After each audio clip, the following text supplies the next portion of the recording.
气象局站8点半已经发布中度风台马瓦的海上风台警报，对今仔日开始，包括大台北、东半部拢会开始落阵雨，尤其是东北部、宜兰甲花莲交界山区，雨有可能会落甲真粗。风台伫明仔载甲后日会上挖进咱台湾，严过伊的强度会豆减弱。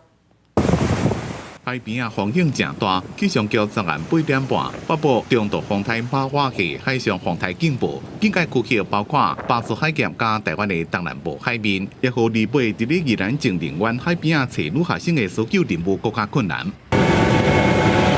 台北市长蒋万安昨晚到灾害应变中心主持风台警备会议，讲自今仔日开始，台北市也有可能有7级以上的强阵风，各局处要特别注意。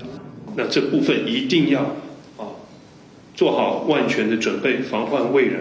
料敌从宽，御敌从严。今仔日日时，包括大台北加东北部地区，雨会一阵一阵，尤其是东北部加宜兰花莲交界山区，雨会较大。宜兰太平山有景城休园到6月初2，南势绿岛来回台东的交通船今仔日也是无开，嘉义布袋来回平湖马景的航班今仔日明仔载2天也拢停航。估计风台伫咧向北平线的时阵，强度会愈来愈细。而在周3到周4。台风会逐渐开始转向往北移动，通过台湾东方的外海。在它北上的这段过程中，由于整个环境是比较不利台风发展的，因此它在往北移动的过程，预计强度会逐渐的减弱。气象局讲，海上风台警报可能会加3天，风台上挖台湾的时间是拜3、拜4、拜5向东北边行，离台湾较远了，才会减弱真济轻度风台。自今仔日开始，雨拢落伫咧东半部，西半部的天气较稳定，两边差真多。这个台风呢，最主要迎风面都在东半部，那西半部呢，就是属于背风面，甚至还有一些焚风或下沉气流，